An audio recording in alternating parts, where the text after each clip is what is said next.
I don't think there was a game this weekend or last weekend that had as many storylines as the Kansas City Chiefs and Buffalo Bills game. Now, you can look at this question, or not, you can look at this game, you can look at what I just said, the statement I just made about the storylines. You can look at that in so many different angles, which is why I think that this game was so intriguing. You see, both teams had storylines connected with each other. But both teams also had storylines outside of the initial game, which is why I think that this was one of the most anticipated matchups of not just the weekend, but of the season if we were to have gotten here. You know that feeling. I don't know that feeling because I don't have a big brother or a big sister. But you know that feeling when a big brother, big sister, maybe a cousin or somebody older than you continues to get the best of you at something. I kind of equate this to when a father or mother, whoever is good at a sport, plays basketball with their child. And they continue to get the best of them. And if that child continues to work on it and that child continues to grow and get older, there will be a time when that child is eventually better than their dad. I have a quick story. I play basketball. I played basketball my entire life. Probably since I was 5. That's when I played organized basketball. And up until now, which I still play, I'm not professional or anything, but I still play on any given week. And for the longest, I could not beat my dad in basketball. Now, my dad doesn't play basketball, but my dad is physically bigger than me. He is taller than me. He's 4, 6'5". He's strong. He played semi-pro football, but I could never get the best of my dad. It was a running joke throughout, me and him and my dad's side of the family. It's like, how do you call yourself a basketball player, but you can't beat a football player? It was annoying. And that would fuel me at times. That would fuel me to I'm not going to continue to beat or to lose to my dad. Now, eventually, I got older, I got taller, I got bigger. My dad got older, and I eventually beat him. But until I quote unquote reach that mountaintop of beating my dad, there was always a level of animosity in that area towards me and my dad. Anytime basketball came up talking about me and him playing, he would always get on his high horse. I always beat Jay. I always beat Jay. Okay. But I couldn't say nothing because that was true. Let's get back to this Kansas City Chiefs Buffalo Bills game. One of the storylines going into it was the proverbial little brother kid or little brother baby brother relationship that this Kansas City Chiefs and Buffalo Bills were forming. We talked about records with the matchups of these two teams and how the Buffalo Bills in recent years have gotten the best of the Kansas City Chiefs in the regular season. But in the postseason, the Kansas City Chiefs continued to win. The Patrick Mahomes, the Andy Reid Chiefs continued to beat the Josh Allen, Stephon Diggs, Sean McDermott, Buffalo Bills. And the question was, will the Bills ever get over that hump? Will the Bills ever slay their proverbial big brother, in this case, in the Kansas City Chiefs in the playoffs? You see, that's just one storyline. We can talk about the fact that the Bills have been to 4 Super Bowls and lost all of them. We can talk about the fact of Josh Allen has had statistically one of his best years that he's had in his career this year, even with the rough start that the Bills had. You can talk about if there was any window, because I will apologize. I'm not even gonna apologize because I'm not sorry for my take. I was wrong. I came in here and said that the Buffalo Bills Super Bowl window, championship window is closed. And I was even going as far as saying that this Buffalo Bills team is masquerading as a Super Bowl caliber team. Well, I wholeheartedly believe that I was wrong in that area. Am I sorry? No, but I was wrong. What I've seen from Josh Allen, what I've seen from this Buffalo Bills team, they are a Super Bowl caliber team. But they have to get over this proverbial hump. Because if not, I mean, Kansas City Chiefs ain't going nowhere. And here, there was a fun stat, and this is no shot to Lamar Jackson, but this kind of puts in context how good not only Josh Allen is, but how the Buffalo Bills have used Josh Allen. Josh Allen, over the last 4 years, I believe, has 74 more touchdowns than Lamar Jackson. Now, this is the same Lamar Jackson that's going to win a second MVP. And this is the same Lamar Jackson that is a game away from the Super Bowl, something that the Buffalo Bills and Josh Allen, well, let me not say the Buffalo Bills, that Josh Allen has not been. But I haven't even talked about this game yet, so let's talk about this game. The Kansas City Chiefs beat the Buffalo Bills 27-24. And watching this game, I understand because at the end of the game, they were showing Bills fans crying. At the end of the game, you were seeing on, ESPN, on FS1, on different news or sports news outlets, how this is such a quote unquote depressing loss for the Bills. I came in here last episode and talked about balance and talked about how the Buffalo Bills have struggled with balance all throughout Josh Allen's tenure outside of this season. I talked about how going into almost every game was a challenge for the Buffalo Bills because there was always a level of Josh Allen save us, or we only trust Josh Allen. They never really invested in the running game. They never really invested in other parts of the game outside of Josh Allen. Now, again, Josh Allen is one of the most physically talented quarterbacks we've ever seen. I will say that. He is one of the most gifted quarterbacks we've ever seen. When we talk about a build for a quarterback, when we talk about size, when we talk about arm strength, when we talk about speed, where we talk about elusivity, when we talk about pocket presence, Josh Allen is one of the most skilled, talented quarterbacks the NFL has ever seen.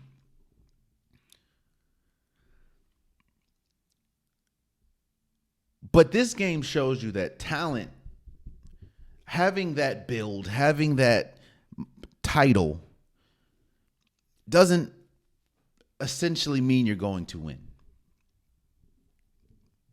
Now, getting back to storylines. The storylines going into this game for the Kansas City Chiefs were this was one of the weakest teams we have seen Patrick Mahomes lead. Now, a lot of it was because of the lack of confidence that was built with the wide receiver core because of the drops. The Kansas City Chiefs wide receiver core led the league in drops, which also essentially led to the Kansas City Chiefs offense not being as prolific as it's been throughout Patrick Mahomes' tenure. So when we talk about storylines, the storyline was if the Bills were going to win a game, if the Bills were ever going to slay the proverbial big brother, the proverbial giant in their way, which is the Kansas City Chiefs, this would have been the year. Which goes back to my point of why I understand why people were crying at the end of this game. Buffalo Bills fans. I understand why Buffalo Bills fans were so upset and so enamored at the fact that or questioning are we ever going to win? Because like I alluded, everything was in the Buffalo Bills' favor this year. While yes, Buffalo did struggle in the regular season, they were coming in as arguably the hottest team in football. They just beat the Steelers. I think they were on a 6 game win streak, I believe, maybe 7 game. This was the first time in the Kansas City Chiefs Buffalo Bills rivalry with Josh Allen and Patrick Mahomes that the game was in Buffalo. In fact, on top of that, this was Patrick Mahomes' first away playoff game. So the stage was set for Josh Allen and the Buffalo Bills to essentially win this game. But when you watch this game, I'm not big on putting blame on one person. I've always said if a game has to come down to a ref call, if a game has to come down to a field goal miss or field goal make, that means something went wrong.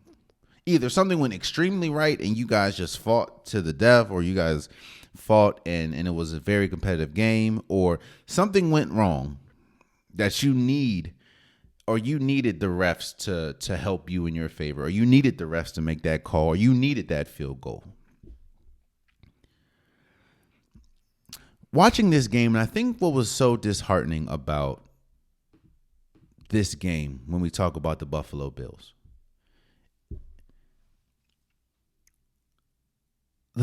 Josh Allen had an incredible game. Josh Allen played exactly how he needed to play until the fourth quarter. Josh Allen, I'm not going to say was out-dueling Lamar or Patrick Mahomes, but he was going toe for toe with Patrick Mahomes. A depleted defense due to injury for the Buffalo Bills was holding its, well, no, it wasn't. What started to get stops. The second, like the late third quarter, early fourth, they were starting to get stops. Josh Allen was slicing and dicing. He was playing great. And you can have an argument that he was the better quarterback in the game until they needed him to be the definitive better quarterback. You see, I'm not putting this loss on Patrick or on Josh Allen, but what I am doing is I'm laying blame at his feet, or I'm laying the blame that he deserves at his feet.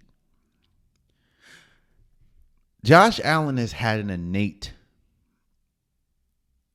Let me. How am I going to say this? Josh Allen has had a habit of going for the kill shot. Sometimes, at times when you don't need the kill shot, he goes for the kill shot. Sometimes when you just need the easy 4 or 5 yard completion, he'll go for the 30-yarder. Sometimes when you need the easy flats throw, or sometimes when you need the easy 7-yard throw to get a first down that's open, he'll go for the 60-yard bomb. That's a gift and a curse for Josh Allen, because the curse and the gift is he's talented enough to make those. Again, goes back to my point. Josh Allen is one of the most talented quarterbacks the NFL has ever seen. I know that's crazy to hear, but think about it. How many quarterbacks do you know has the arm strength, has the arm talent, has the accuracy like Josh Allen. I'll say it. Tom Brady isn't as God gifted, talented as Patrick Mahomes. I mean, not Patrick Mahomes, I'm sorry, as Josh Allen. But he is better than Josh Allen because of moments like this. Josh Allen is a much more talented quarterback than Tom Brady, but he is never going to be Tom Brady because of moments like this. So we can talk about the 60-yard bomb that Stephon Diggs essentially dropped, or we can talk about the pass that went to, I forgot, in fact I can see his name, that went to Shakur, that would have been a touchdown if Josh Allen wasn't, the pocket didn't shrink, and if Josh Allen wasn't hit while he threw the ball. That would have been a touchdown. That essentially could have, or I don't know, I say could have, would have put them up. But in typical Josh Allen fashion, at least in this series, those plays were unable to be made. And I'm not getting on Josh Allen for dropping the ball. Obviously, he didn't throw it to himself. But I am getting on Josh Allen to why throw a 60-yard bomb, especially when you're scared to give Patrick Mahomes the ball because the defense was struggling at this point, and you don't want them to get much time. Why go for a 60-yard bomb when you can get the 7-yard completion to a Dalton Kincaid and it's a first down, which also gives you yet another first down, and it gives you time off the clock.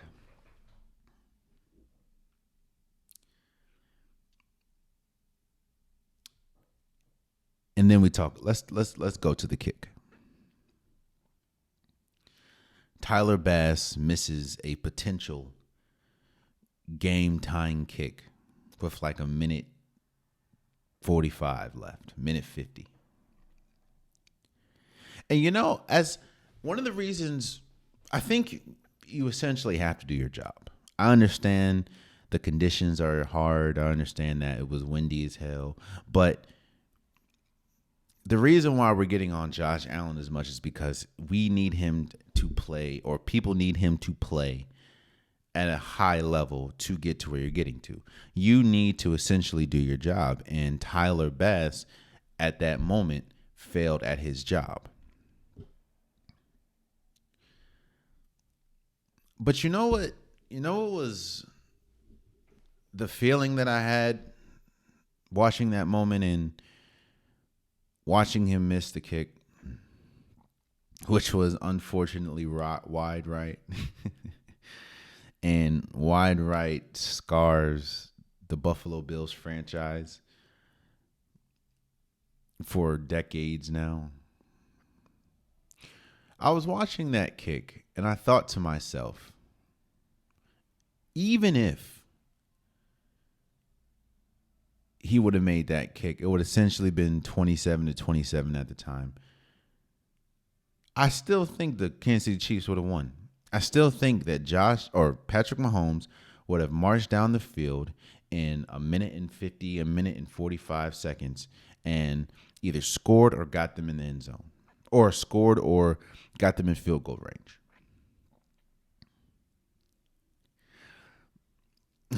One of my favorite things to talk about on this podcast, and I will admit that I talk about it a lot, is the margin of error. And I understand that this is a team in the Kansas City Chiefs that the Buffalo Bills have struggled with mightily in recent memory in the postseason. But one of the reasons for that is the margin of error. You see, and I said this to Brittany, because we were watching the game together, and I said, yo, The margin of error is so small for the Bills, for the Kansas City Chiefs, that little things, even they could be first down sacks, they could be third down drops, they could be McCole Harmon fumbling in the end zone, it could be Josh Allen fumbling on potentially the last drive, which was thankfully picked up by his team. But I told her, yo, the margin of error is so small that something as small as a sack could drastically turn this game and can drastically end this game and can drastically dictate the outcome of this game. And you look back, I'm not saying that the drop, the 60-yard bomb to Stephon Diggs, I'm not saying the drop was the worst part. The worst part was, why do it? Why? I admit that, and the last thing I'll say about this before I move on, all the factors were there. This was one of the weaker Kansas City Chiefs team. Josh Allen was playing at an MVP level majority of the season. And going into this game, he was playing at an MVP level in the playoffs. While, yes, a lot of your defense was injured, the Chiefs' defense suffered injuries in this game. And this was the year. This was the year. If there was going to be any year, this was the year. And quiet as it's kept, I'm going to wait to give my prediction for the conference championships next on Saturday. But if we talk about play style, I would have given the Bills a much better shot at beating the Ravens than the Chiefs. Now I'll talk about it and break it down on Saturday's episode, but this was the year. If you were going to get over that proverbial hump, this was the year, and you ultimately failed. I think that,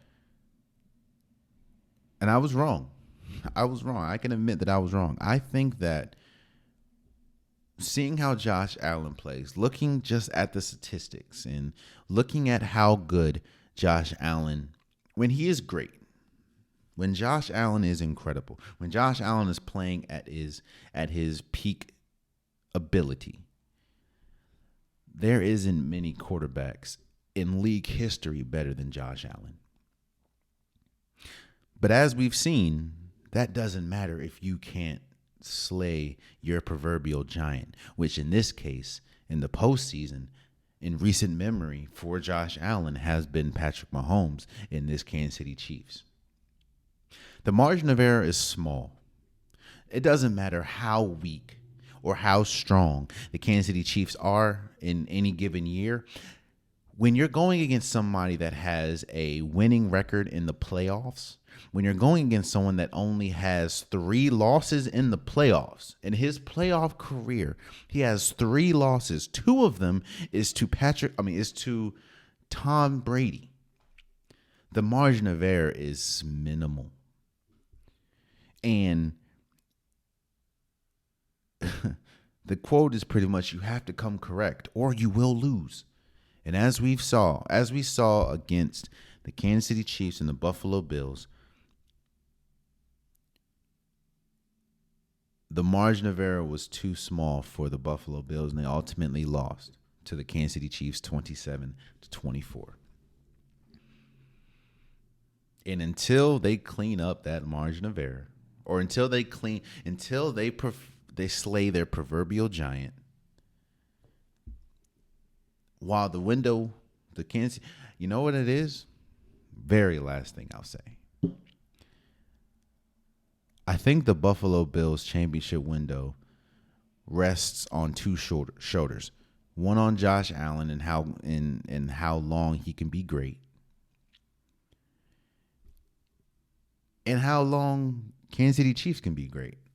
Because as we've seen, at this point, the Buffalo Bills have not shown the ability to beat them in the postseason. So shouts out to the Kansas City Chiefs for beating Buffalo 27-24. Oh man, you stayed to the end of the video. I appreciate you. If you like what you saw, be sure to hit that subscribe button so you'll never miss any content from your boy. You can also go back and watch past episodes, past clips, and don't forget that the Unpopular Podcast, new episodes drop every Wednesday and Saturday. Appreciate you.